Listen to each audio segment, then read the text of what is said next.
Now it's my pleasure to welcome today's speaker, Lloyd Irland. Many people know Lloyd for his important work as a forestry consultant to industry, governments, trade and environmental groups. He's done this for going on 40 years.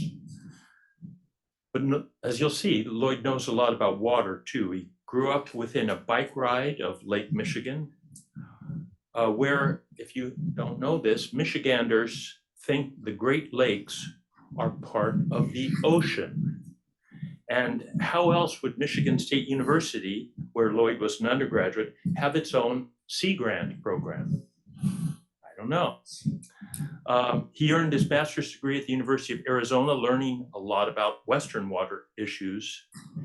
And if you know anything about the Western US, you know that they are very envious of places like Maine, that they think we have what they call excess water. So as someone who comes from the Western United States, I just recommend you keep an eye on those folks out west, because they would love to have some of our water, and that might or might not be a good thing, right? Lloyd went on to do his PhD at Yale and learned a lot about water issues in New England, as you'll hear today. He worked for the US Forest Service in New Orleans, paying a lot of attention to river management, energy, and environmental issues in the Mississippi and in the Gulf. And if you haven't been paying attention to the recent news, it's very much an important issue, as salt intrusion associated with the drought in the Midwest has caused the river flows to not hold back the Gulf of Mexico, and so it's a big problem for water, drinking water, and industrial uses. Once he was in Maine, he served with the Maine Department of Conservation, the State Planning Office, working on water issues. He's seen water governance issues around the country and also right here with 4 levels of government: federal, state, county, and even local, as a member of the select board of the town of Wayne. And thinking about governance made me just want to say for myself that obviously Indigenous peoples have been thinking about their relationship with the natural world from time immemorial. And after all, here we are on an island in the middle of the Penobscot River, right in the heart of the ancestral and unceded lands of the Penobscot Nation. We should never forget about that. And again, there'll be things you can think about as Lloyd talks about those connections as well today. Please join me in welcoming Lloyd Irland to the Mitchell Center. Well, thank you all for coming. It's a pleasure to be here. I think I'm still a faculty associate at the forestry school. They haven't sent me the paperwork lately, but every once in a while they help with a master's thesis or something like that, and that's always fun. Maine's rivers. I'm going to talk about the rivers, and then I'm going to shift to how these changes happen, how these changes from subsistence to sewers to sustainability happened. And I'm going to give you some pretty grim news. I want you to walk out of here worried. I want you to feel that you understand a lot better how this happened. The historians have written up a lot of this, but I think they've missed a lot of things, and we're going to try to share those with you now. So let's see. This is not a report of a scientific research project. I walk in past these posters on the wall, scientific research project with charts and data and results and methods. This is going to be more about experience, and it's a thematic overview. Every one of these slides, we could spend an hour talking, discussing, asking questions, debating. And what I'm going to have to do is skate very lightly over an extremely long period of history, an extremely complicated world out there built around rivers. It could be how and why did we get here? I'm going to talk about some dismal realities. And the bottom line question is our governance capable of dealing with the challenges? Short answer is no. And I wonder if the sustainability program is paying as much attention as it should be, and the law school at Portland and other places, to public administration and the state of governance. And I'm going to give you some nuggets about that. I'm talking about rivers, I'm advertising rivers, but constantly we're going to encounter that the rivers are part of watersheds. They are fed by creeks and by whole vast forests. and they feed into lakes. Sometimes the lakes are created from the rivers. And here we have Edmund Muskie. Does anybody know where this is? How many people have seen this? This monument to Ed Muskie is worth a pilgrimage almost, because it is at the falls of the Androscoggin at Rumford, right around the corner from a great statue of Paul Bunyan, right? Who has a favorite river? Dave, favorite river? McCollum in this year's. James or it connects to Cumberland Lake. Give me some more favorite rivers. Raccoon River out in Iowa. Any others? Kennebec. Good. Okay, first one in Maine. That's good. Ganges? Excuse me? Ganges? In India. Wow, we got a sacred river. I was once lucky enough to actually see that. What an experience. I'm not sure what my favorite is, but in talking with David about California, the Tuolumne River, the high country of the Tuolumne in Yosemite National Park is where I caught my first trout. And I'm still chasing trout. I'm going to go back to California next week and chase some more. Okay, let's see. Now, all right, we're going to periodize. Now, we could discuss whether I've got the right periods. Think of these centuries as kind of just boxes to put related ideas in. Obviously, they don't just start and stop. There are overlaps and sometimes important ones, but these characterize certain things that are sort of typical of these periods. 1600 to 1700 and 17th century, subsistence and exploration. White folks starting to show up. 1700, 1800, exploration, transportation, local power, small mills. Wherever settlements were, you'd have small mills. 1800 and 1900, log movement over long distances to the mills and to markets. Industrial power on a large scale for the first time. Industrial power with large dams, not the small mill dams that would grind people's corn and saw their lumber. Expanding farming spreading across the landscape, peaking in about 1880. 1900, 1972, and I'll tell you why I stopped in 1972, we started to see mass electricity uses. It is astounding the spread of electricity across the state from when it was first invented. And even during the Great Depression, when people had no money, farmers were getting electricity. REA, the story of the electrification of the country is an astounding thing. We then invented sewers, and I'm going to tell you some of the ironies about that. We started institutionalized fishery regulation. And 1972, why do you think I picked 1972? Federal Water Pollution Control Act amendments of 1972. That was a watershed change, and that's why Senator Muskie is up here. We begin to clean up, and in the early 2020s, we have an energy transition facing us. Let's talk about the first sector on our list. Subsistence and exploration. The native people, there's this obligate dependence on the ecosystems. There was trade moved around. In fact, some of the people farther north got their corn from somewhere else. So there was trade even in farm products at that time. Other people moved corn quite far into the north of Canada even. And the obligate dependence didn't change when the white settlers came. They were still dependent on the ecosystem, on the immediate harvesting of game and fish and gardening in their villages. I was told by a historian when I was working on a project, I hate to say I've forgotten his name along with a lot else, the population of Maine declined after the first white people came here because of the great dying. The native people died off to the extent of 70, 80, 90%.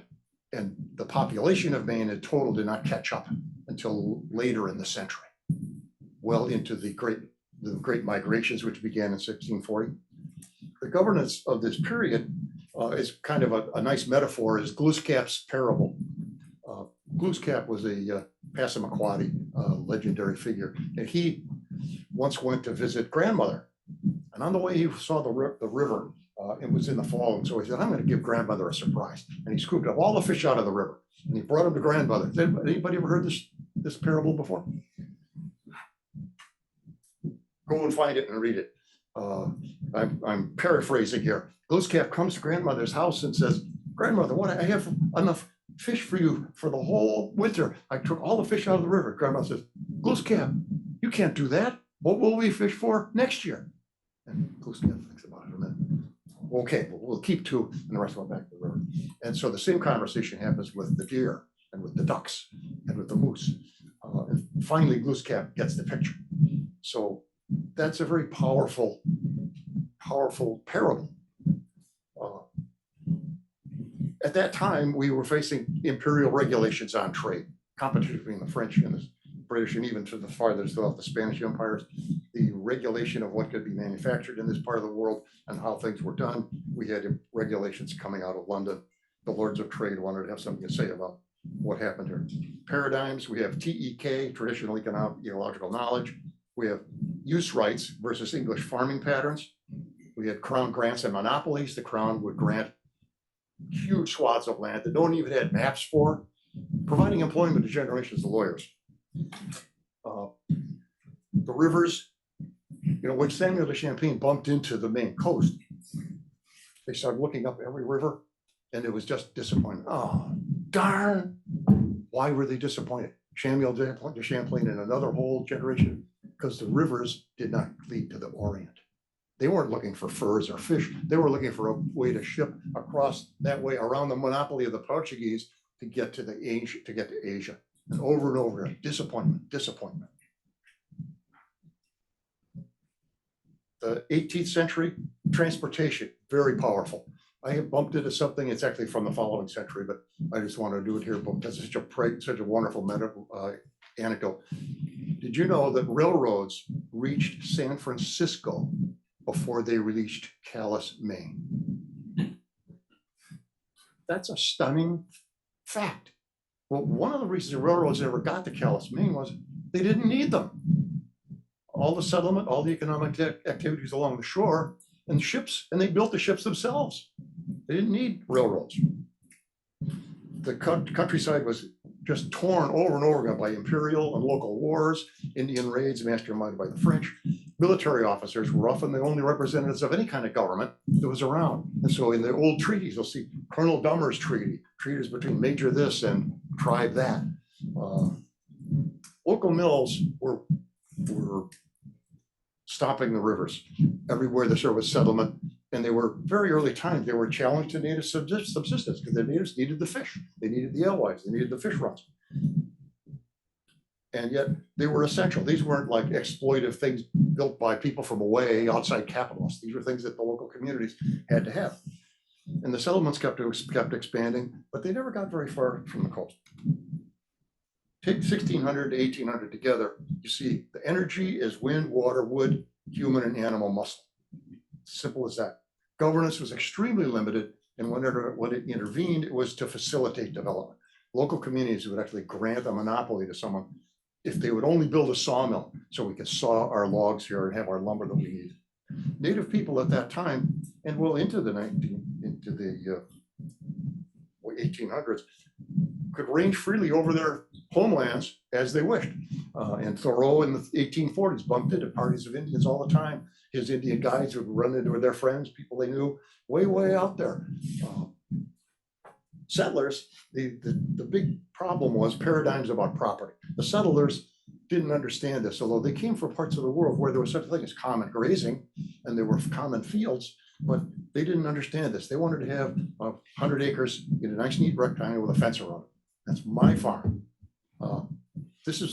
Didn't make any sense to the natives, but this is why treaties didn't work, because the people handing the treaties to the Indians had one idea of what property was, and the Indians had a totally different one. Use rights versus bounded lands. In the 19th century, industrial power began to really start to affect the rivers of Maine. We started to see dams on the main stems and way far upstream. To me, it's mind-boggling. What year Moosehead Lake was first raised? In the middle of the 1830s. There was nobody there. There was nothing there. And they didn't bring machinery and stuff and railroads. They sledged oxen and they built those dams at East and West Outlet. And we're going to come back to those in the 1830s. And why did they build it? Not to generate power. Why did they raise Moosehead Lake? Any guesses? because they needed water to flush the log drives down to the mills, which were way down the Kennebec. They were as far down as Tidewater, where the schooners could come along, police up the lumber, and haul them all around the world. Now you start to see major fisheries impacts. All along, there was plenty of fish out in the Gulf of Maine, giant fish. To read the early explorer accounts is just astounding. And some of you probably read of the archaeology, the gigantic oyster shells in the shell middens along the coast. The abundance was staggering. Everybody thought that if the sea is so abundant, the farmland must be great. But of course, they were totally wrong about that. Paradigms of the time, growth is good. The land is going to be cleared, so let's just cut the wood and move on. The paradigms, the technical paradigms, were just engineering and finance, how to finance all of this stuff, how to get the money to build all these dams. And you go to the legislature and you get a permit to build the dam and you're all set. It's extraordinary to read the 1869 report by Walter Wells on Maine's hydropower, where the whole ideology of this thing, it seeps through on almost every page. Undeveloped water power is like a cost to society. Undeveloped water power is a bad thing. You're almost sinful to leave all of this power undeveloped. Probably a better marker is 1820, what happened in 1820? Statehood. Maine became a state, entered the Union at the same time as Missouri in the Missouri Compromise. We now have a state legislature right here. We have tiny towns and we have local courts. I always say and I used to work there at Public Lands in Conservation Department, the most successful public policy as far as land and water ever was when they disposed of the land altogether. That was accomplished, it worked. As far as its objectives were to dispose of the land. Now, as the wildlands were entered to cut that wood, all of those streams were engineered. We think of dams, we think of big industrial dams, we think of fish migration, but we never think about all the re-engineering that took place, all the way up to the tiniest headwaters, because the wood was way up there. It didn't do any good to have water in the Kennebec. You had to get the logs to the Kennebec, and they got to the Kennebec the same way. So the rivers brought the logs to market. The dam up, the remains of a dam on the upper picture is on the McGalloway River, which is way up by the New Hampshire border, north of Rangeley. Really, that's pretty remote country. And so you can see the amount of engineering and building that was done way out in the most remote places. And the next one is Ripagenas Dam, which was claimed to be the world's biggest hydro dam when it was completed in about 1910, 1911. Mass electricity again. The main stem dams now get much, much bigger. And we learned how to transmit power over long distances. What's that wonderful movie about Einstein and Westinghouse and the contest over the early development of power? Contest between AC and DC. What was the name of it? It was a wonderful movie of that contesting between those two powerful industrialists. The mainstream dams got bigger, and the legislatures addressed conflicts one at a time. The state legislature would grant permits for people to build dams. In 1920, the world changed. The Federal Power Act was passed. And the paradigm now was, instead of scattershot, license this dam here, license this dam there, we need to have coordinated river development. Now, that wasn't such a big problem in Maine, but on the Mississippi, on Western rivers, on many other rivers, on the Ohio, you had to trade off between generating power, between locks to move ships, between flood control. You had all kinds of needs and demands and wants. And so the Federal Power Act was going to try to make, it was also going to try to make sure that we didn't have monopoly of power by a small number of giant trusts. Manufacturing started to sprout up after 1900 along the periphery of the wildlands. And these were the paper mills. And that's when the river started to get dirty. And that's when more big mills were sprouted, or more big dams sprouted on the main stemmed rivers. Sewers. The cities grew and they began to have sanitation problems. And a progressive and idealistic movement was the sanitation revolution. We're going to solve these problems, which were just appalling when you think of it. Between the people and the horses, why would anybody want to live in one of those big cities like that? We put pipes from all the houses and all the businesses, and what do we do with the pipes? We put them out into the river. We solved the problem, right? Well, disease rates went down. We solved that problem. But this becomes the first example that I can think of how we move problems around. The waste goes into the rivers. After 1972, the interstate streams and the within state streams became a federal responsibility. It's an appalling fact that a lot of people believed that state regulation of water pollution was working. It was a good idea. But basically, state regulation of water pollution meant no regulation. It meant nothing. But everybody had to bow and burn incense to this idol of state's power. Now we build sewage treatment plants and we took the pollution out of the rivers. And people, my wife can remember the smell of the Androscoggin River when she was a kid growing up. And it's a family thing because her father was commissioner of DEP and regional administrator of the EPA during the period when they were fixing all that stuff. Well, the waste that goes into sewage treatment plants goes away, right? It solves the problem. Well, nobody told us about sludge. Sludge doesn't go away. Well, the sludge goes to landfills. Some of it gets compressed and burned. Some of it gets land spreading. Now we have farms ruined by PFAS. This isn't to blame anybody. It's just to say the world is nasty this way. We sometimes solve a problem. We don't think. We don't remember that sludge comes out the other end of a sewage treatment plant. Another thing that took place is recreation becomes an industry, and then it fragments. It gets more and more fragmented. Boy, that picture turned out terribly. That's one of my favorite pictures of an aristocratic angler holding a big brook trout dressed in a suit. That's how these people dressed when they went fishing. It didn't look like a paper mill worker to me. Anglers and canoers got organized. We had national attention. We had the Wild and Scenic River Act of the Allagash. But restoration and conservation issues were passed up to the feds. Oh, if conservation and recreation are important, get the money from the feds because we don't feel like spending it. Our own legislature didn't want to, and our citizens perhaps not either.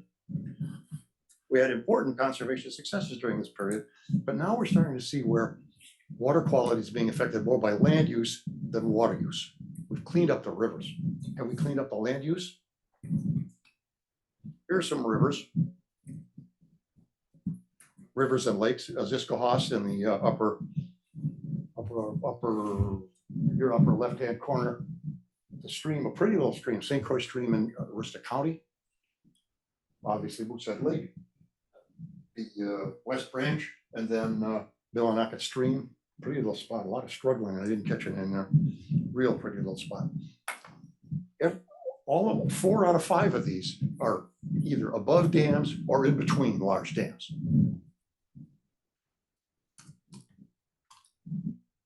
We have, I think, something that's a very pregnant, very powerful idea. We have novel ecosystems now. In the forest, we have novel ecosystems. The forests are not the same as they were when Gluskape wandered around. Lakes, the 11 largest lakes in the state. How many people knew that? I didn't know it myself until I started writing stuff with Matt Scott, who was a great fisheries biologist. And some of those lakes are prized fishery and recreational assets. Introduced fish and other creatures are out there. The extensive modification of the streams means that if we take those dams out, we still haven't solved that fish habitat problem. Some of the fish need to spawn in those small streams.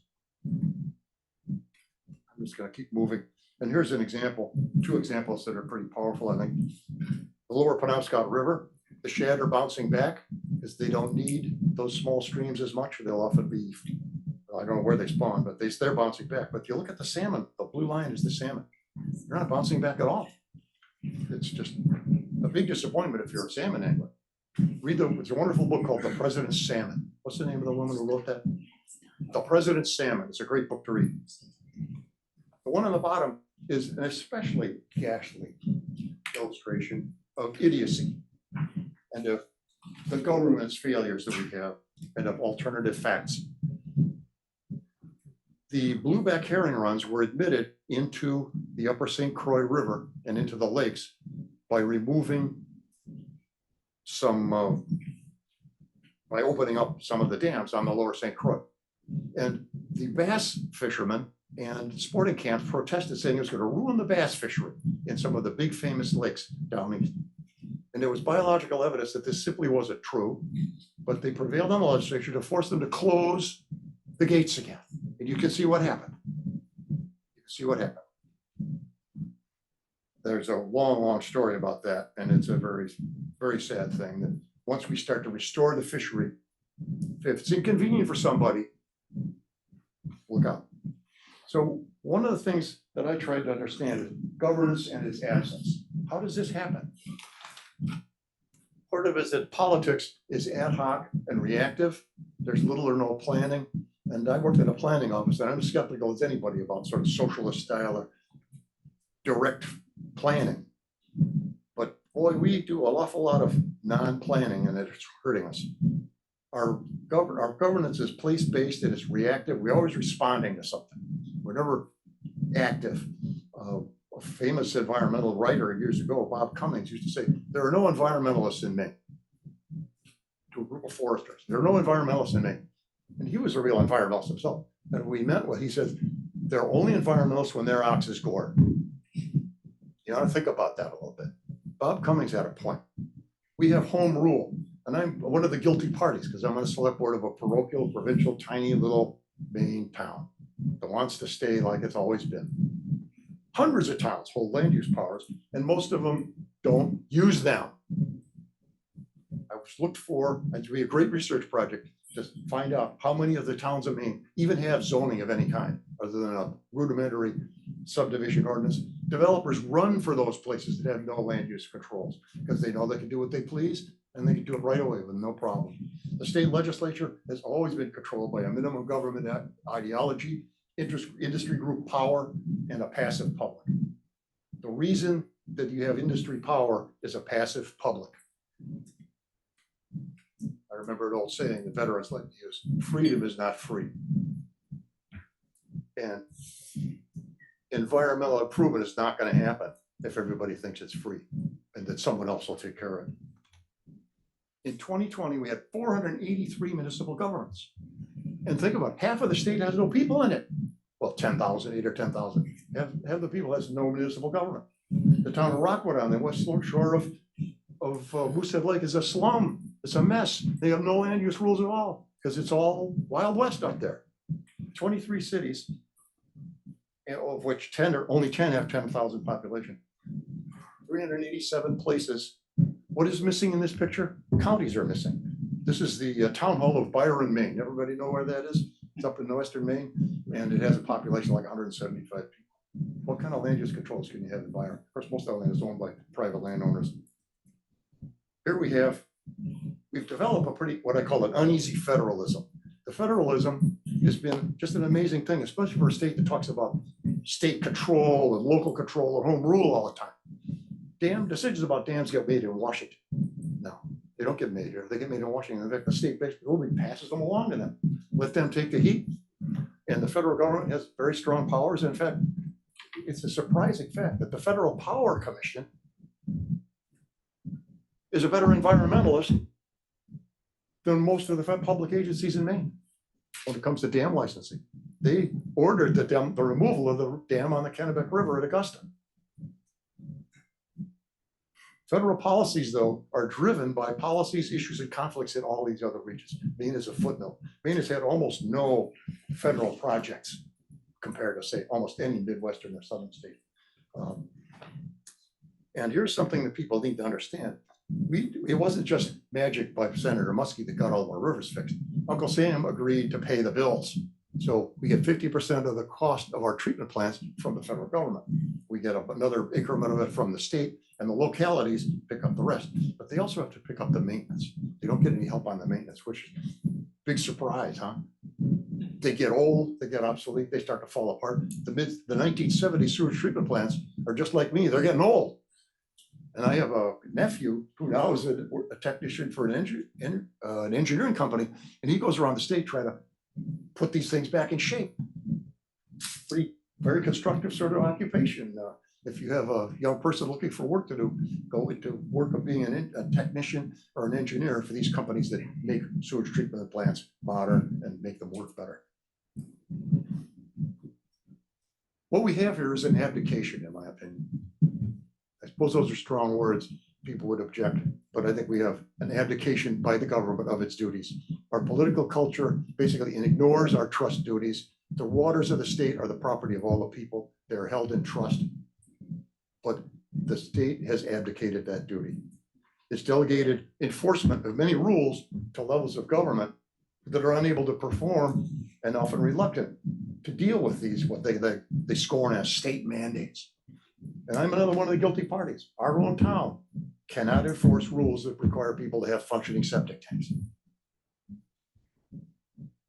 We can't do it politically. And I've been pushing this for like 6 or 8 years. I may go on to my reward before this ever gets done. And counties could do this, but county governments are absolutely verboten. They're so hostile to Maine's political genes that they will never happen. You know how many times you've heard people say the counties are an unnecessary extra layer of government. Well, they do jails. Is that unnecessary? They do courts. They do the records, the property records, the registers of deeds. We can't really do without those. Do we have in Maine the country's toughest environmental laws? I'm sick of hearing it. I heard it when I first came to Maine from Connecticut. It was baloney then, it's baloney now. We don't have the toughest environmental laws. And one of the things that we do is we outsource a lot of things. We outsource a lot of things to the private sector that shouldn't be outsourced. A lot of the water quality monitoring is done by volunteers. It's great to have volunteers involved in things. It's citizen science, they call it. So that's all great, but that's a government responsibility. It shouldn't have to be funded by private donations from whoever. Worst example is measuring the water, checking the water, bacteriological water quality at the big lakes, big beaches in southern Maine. Why should the federal government have to pay for that? That water is an asset that brings all those people, creates their economy at a Gunquit place like that. That's ridiculous to have to pay that with a piece of the federal deficit. But if they could get the federal government to pay for it, why shouldn't they?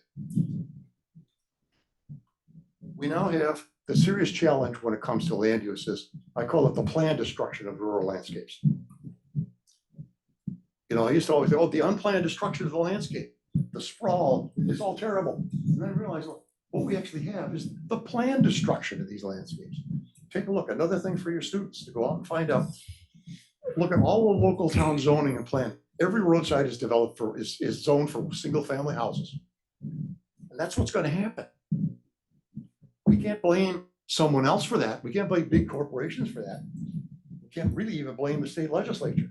But we are the problem. Who was it? It was Pogo. Remember Pogo, Max? What did he say? His famous statement? We have looked at the end. We have looked at the end. We have seen the enemy, and he is us. I think I see some people from the younger generations who don't know Pogo. We have seen the enemy, and he is us.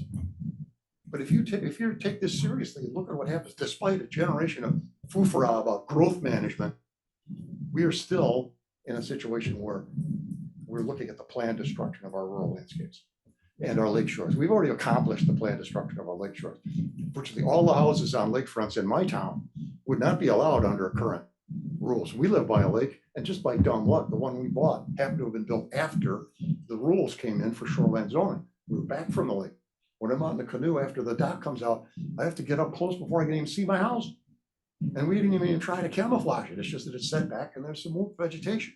But I see a lot of houses across the lake, lawns right to the water. It's worse than the unplanned destruction. Here's some examples of the results. Overdeveloped lake shores of the riverscapes, inadequate management of wastewater and erosion. The abatement went after big cities and the manufacturers. This was a great success. But now we're just allowing further sprawl and spread, and we're ignoring the biggest source of the pollution going into these waterways. I happen to be involved as an advisor on a number of studies back in the days when we were doing studies of the impacts of logging on erosion and sedimentation. Remember those, Max? The University was doing it, other people were doing it, and they would send students out and they'd measure the impact of logging jobs. And finally, somebody came out and did a very thorough study and said, you know what? Most of the erosion is from the roads you've already got, fellas. It's not from the latest logging jobs. Part of that was because they were able to get the loggers to clean up their act. A lot. You might not believe this, but it's true. Compared to what it was in the mid-70s, it's a different world now at the logging job level. But those roads are still there. And some of them were built in haste in the 70s to do the budworm salvage. The same with our lakefronts. We've got all these houses that are right up against the water. They have been given variances, and they have some wastewater disposal systems that are simply inadequate. Now, the difference is when we go after a big city or the manufacturers, that's a small number of people. They don't vote. But the lakeside residents vote, don't they? they vote. There are 7,600 farmers. If we're gonna regulate farming, we gotta deal with 7,600 people. Think about how many landowners there are on all our lakefronts. Somebody once said to me, the Kennebec River was lucky that it was so dirty for so long. And maybe the Androscoggin too, because no one wanted to live by its banks. Well, we need to lock that down. Fortunately, steep slopes help a lot. Here is, we in forestry call this the WUI, the wildland urban interface. We like awkward jargon for things. And the people are where it's kind of yellowish orange. And then you have a kind of intermix where there are people sprinkled around. Great geographer John Fraser Hart calls it Spersopolis. What a wonderful word, Spersopolis. It's just the sprawl sprinkled all over the place. And then the woods. So we have a couple of conflicting fantasies that I want to talk about for a few minutes. We first have to understand that solving one problem can create another one. You see these over and over again. The public tunes out on all of these problems, or they resort to alternative facts. When we make these kind of stories happen, we lose credibility, right? You know, if the doctors had such a story as the one I just told you about sewage treatment, no one would, they'd go back to witch doctors and shamans and stuff. Here's one that I need you to take heart on. The campaigner model of conservation works against one big bad guy. If you want to stop Great Northern from building a dam on the Penobscot River, it doesn't work to get all the farmers in Maine to clean up their act. It doesn't work on all those lakeside water enjoyers who love the lake in their little house with an inadequate septic system. And then here's the bigger irony. It's used by resistors of conservation plans. It would be very easy to compile a list where groups that don't want to remove a dam, that don't want to improve the river and the ecosystem because they like their little pond paid for by someone else, because they, whatever it is that they are against it, or they don't want other fish to be admitted into their lake. You can make a long list very easily of lawsuits, campaigns, save our river signs by the people who don't want the dam to come out. Is that ironic or what? Save our river, keep the dam in it.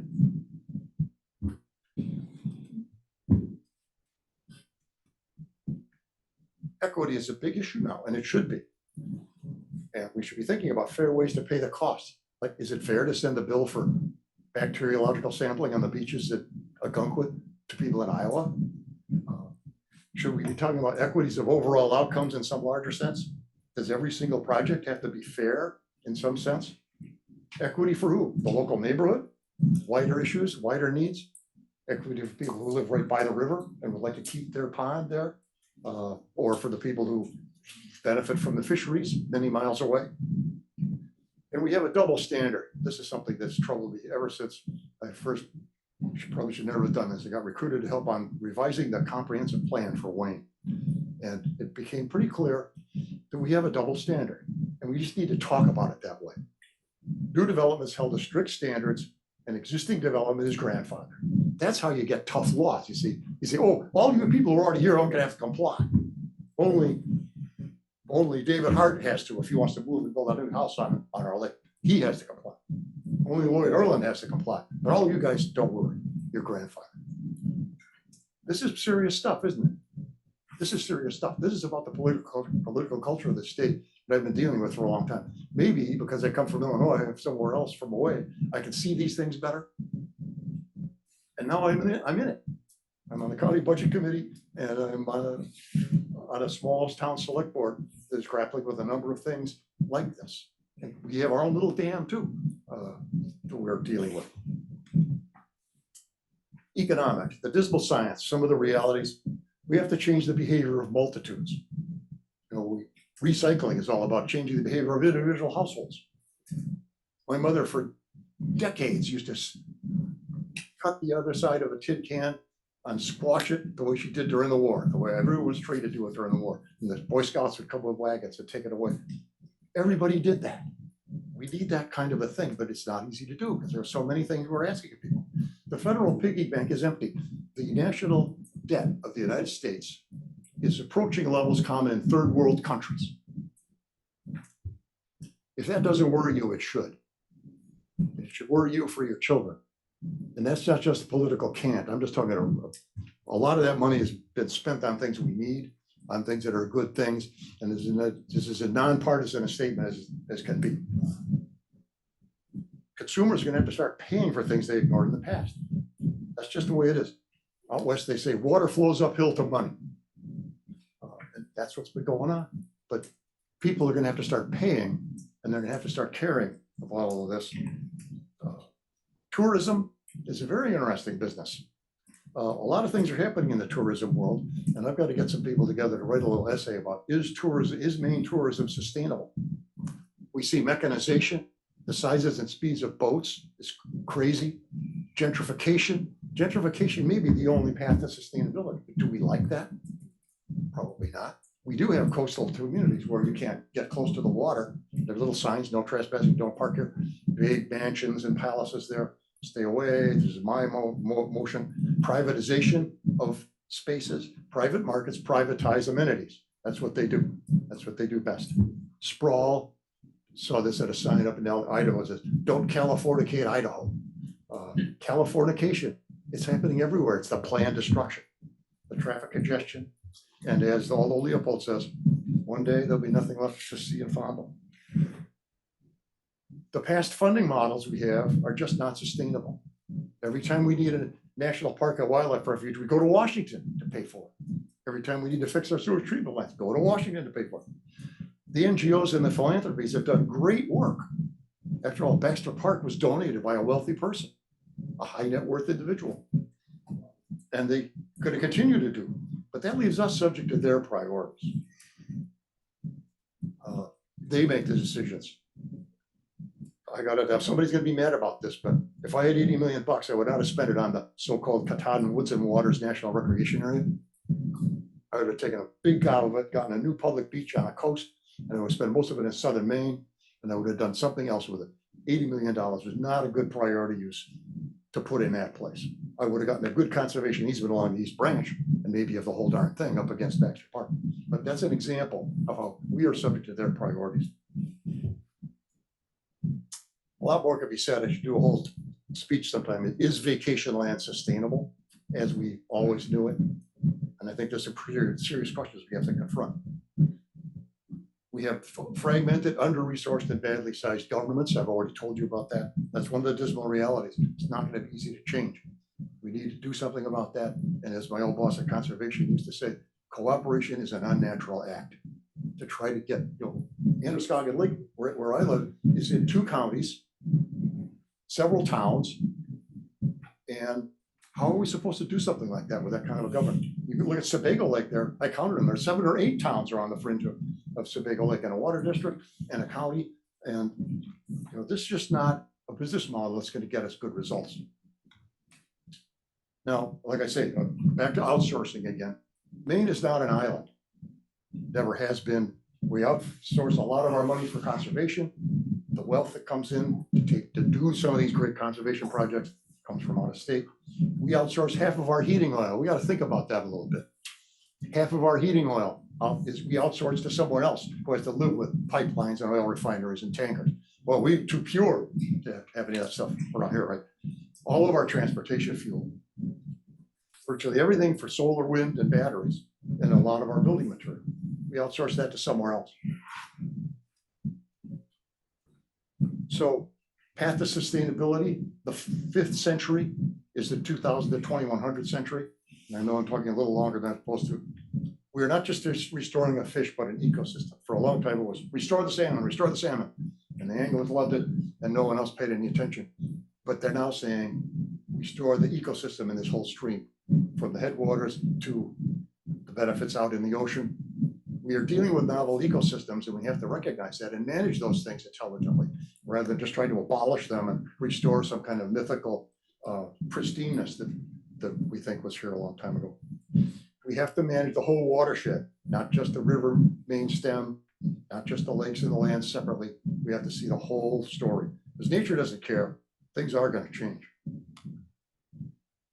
Challenges. We need to restore the arts of politics and public administration, which are vanishing. We need to get them firmly into the way we think about sustainability. We need to have a better educated citizenry. And I've worried about this for too many decades to count. And I don't know how to do it. I've tried to teach students, to get students who don't even know how laws get passed in this country. Well, they sure know what those should be. How do they know? Well, they are very confident that they know. We've seen the shrinkage and virtual extinction of independent journalism, the destruction of credibility of science and government with many polarized voters. And politics and governance by themselves are not really up to the task of fixing all of these things. But if we can't fix these things, how are we going to get sustainability? I brought this into this talk because I just finished a big paper on governance challenges in the tropical world, the tropical forests, and the corruption and the institutional dysfunction and the economic issues. And then I realized, well, that isn't just about Bolivia or the Democratic Republic of Congo. We've got it here. So I decided I really need to talk about governance. Why 5 centuries? To show how we got here, to show how to argue about whether sustainability has a real constituency out there, to have you think about what if the funding model is broken between federal deficits and tax resistance? How can we remedy the abdications? A whole course could be taught about that. We need to talk to people about how do we fix this? It's easy to say these are the problems. How can we come to terms with overdevelopment and the great sprawl machine? I guess that's where I would like to believe you. And I hope you're worried. I hope you're concerned. I hope you'll start paying attention to these things. Some required readings. I didn't have time to make a full bibliography, but a book that is really quite something is this one by Jerome Daviau, which is hard to find copies, called Maine's Lifeblood. Talks about what he describes as just the corruption of Maine state government during the 40s and 50s. And his disappointment that Governor Muskie was unable to get going on water pollution control, despite announcing it in his inaugural address as an important priority. He said all the right things, but he hit the political gridlocks and the political iron triangles and couldn't get anything done until it was Washington. The rest of those things are very, very worthwhile. And I thank you and I beg your forgiveness for taking 5 minutes of your discussion time. I hope people will stay around and we can argue about this. Thank you. Thank you very much. This was just lots and lots of ideas there, and people do have a few questions. One of the things that you said at the beginning and also said at the end is that we should walk out of here worried. The reason why we're interested in talking to you about that is that there's actually a lot of very interesting psychological research that shows if people are worried too much, they get stuck and they don't do anything.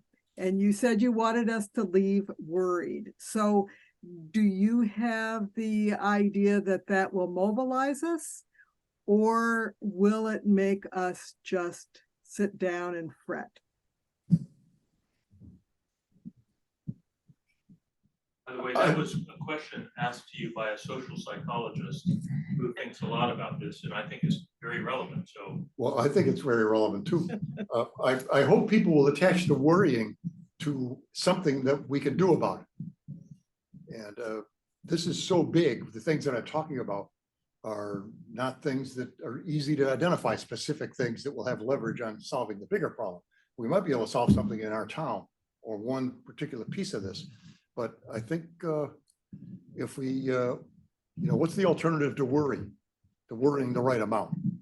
I'm not urging people to throw up their hands and say it's hopeless. I'm not urging Love to talk to you about that, because there actually is a lot of interesting literature about that.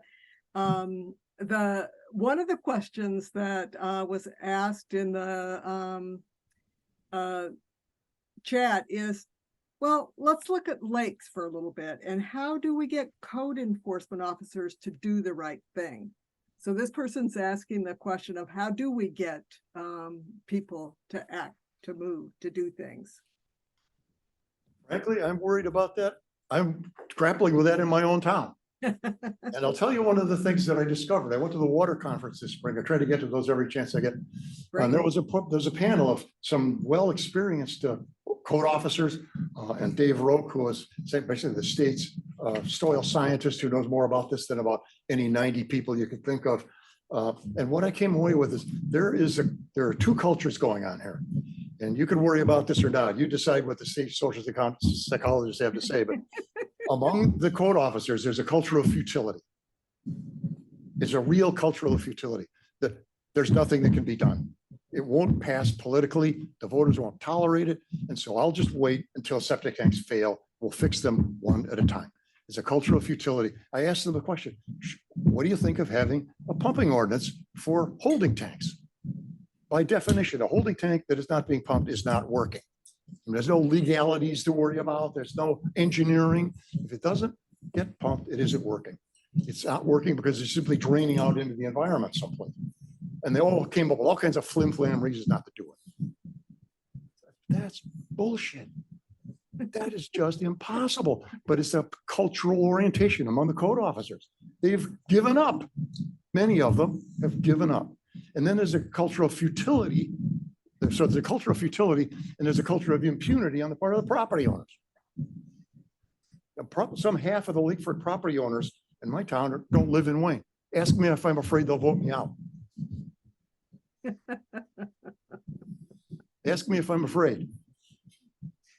We're even afraid of voters who don't vote in our town. I mean, the sense of impunity among the property owners is just, it's all there and it's a political reality. I'm told we should educate, and we should. We're doing that. We're trying to inform people.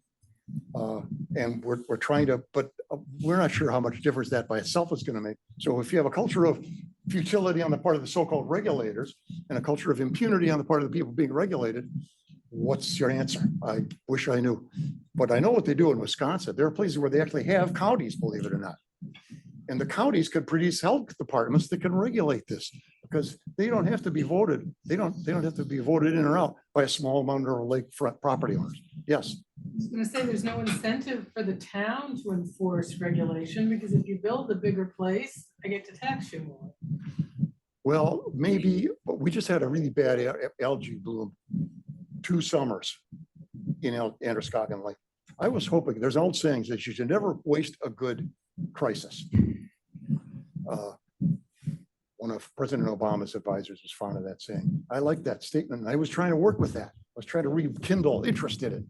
But we do have an incentive because we don't want to see that lake turn green. And we want to prevent health problems from coming up from some of these things that are sooner or later going to cause a health problem. We'd rather get ahead of the problem rather than be behind it. But if the voters are going to just reject it time after time, then politicians get bored with it. They say, well, they're not going to accept it, so we're not going to do anything. I've tried to get ordinances on the books that would take baby steps to this. We may get baby steps started next spring when we have town meeting again. And my view is I want to put in front of the voters what's right. If they say no, then they've said it, but I'm not going to just throw up my hands. Linda, can I do one more from this room? You bet. So if regulation at a city level or a municipality level isn't necessarily working, is there something that Augusta could be doing about it? I have most of my water regulation experience is with Midwestern states. So I know that, for example, Des Moines tried a few times to redefine point source pollution to include some of these tanks. That redefinition failed in committee, but is that a possible route that Augusta could consider instead of relying on those however many hundred cities to all independently decide to take steps? Well, I'm glad you asked. I think everybody here should read a book called Ripple Effect, University of Wisconsin Press. I should have sent you that, and I'm going to do it. Ripple Effect, written by a fellow who is not an engineer. He had put a camp up on a little lake in northern Wisconsin. And this resonates with me because I spent 4 summers on a little lake in northern Wisconsin on a scout camp staff. And very fond of the place. I have a brother who lives there. And they let the lakes go to hell. overdevelopment, lots of tiny, now up in the large swaths in northern Wisconsin, you wouldn't believe this, White Maine, oh, we got rocks, right? We got farms that grow rocks, got mountains that are rocks. There are places there where I can remember at scout camp, you could dig and dig and dig, nothing but sand, as far down as you could dig. So your septic material just gone into the sand, these 100-foot deep sand deposits. Well, the lakes are right there too. And their lakes went to the dogs. And they said, well, we got to do something. What are we going to do? And one of the things they did was they set up county health departments, which would regulate these things. Now, it's hard to set up county health departments when the counties are stigmatized, are seen as an unnecessary level of government. And when regulation is so unpopular, how are you going to get county agencies started to regulate things when nobody wants regulation? And with the culture of impunity and futility, all of the code enforcement or enforcement officers will tell them, don't do it. Don't do it. I don't want to be tarring all of the code enforcement officers. I'm probably being unfair. I'm sure they all try to do their job the best they can. But it's just that when it comes to this subject, there's a culture of futility that's pretty widespread. And in that, I think maybe one county has to just start taking the lead and prove that it can be done. And maybe it has to be done by baby steps at a time, to sort of stealth activity to find the worst situations, bring them under control. But I have neighbors who said, well, we spent 20 or 30,000 bucks to get our house in compliance. And for all the people around doing it, we got no sympathy for them. I replaced our septic tank twice in our house. It was regulated, it was proper, it was away from the lake. It failed shortly after we actually bought it. And then about 15 years later, it needed to be redone again and expanded. Good. I think we might have room for Good, one more question. good. Let's see if there's some more from. Anything else you want to do in the remaining time? Linda, can you hear me? Yeah, just yeah, I could just barely, but one of the things that people have been commenting on is we really, and your points really kind of point to this, is we need to weave together many types of knowledge. Do you have any suggestions for how we do that? How do we bring different kinds of knowledge? The people who know about the fish, the people who know about the water, how do we bring people together to tell stories together that then can lead to change? That's another way of depicting the biggest view of the problem. And it reminds me of something. I just was asked 2 minutes. I can take the 2 minutes very easily. I was reading a book about called Tending Fire. You would love it. Tending Fire by Steve Pine. And he says, what we need to reform the fire situation that we have, the whole fire in institutions or structure we have, is the humanities of fire. It's the very same thing you're just saying. We need a humanities of fire. The first thing we have to do is make it possible for somebody like Aldo Leopold to get published. He had to run his book through 12 publishers before San Antonio County Almanac get published. And he couldn't get published in the Journal of Forestry today because he's telling stories. He is a literary figure. And you can't get published in some of these journals without having all the usual drill of phony science and numbers and charts and standard drill, cookie cutter. We've got to restore a humanities of science, and we may need a humanities of sustainability, perhaps focused on, again, particular resources. Sustainability is too big. It covers too much ground. Humanities of the rivers. Who is the Thoreau or the Aldo Leopold of Maine?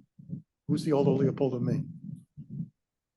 We need to work on that. And a university should be a perfect place for that because you've got all these capabilities and skills and brilliance right here. We should be doing that. You should have been here last week. We did that. So let's stop there. Plenty more to talk about for anybody who can hang around. Linda, thanks. Thank you. Thank you. Wonderful.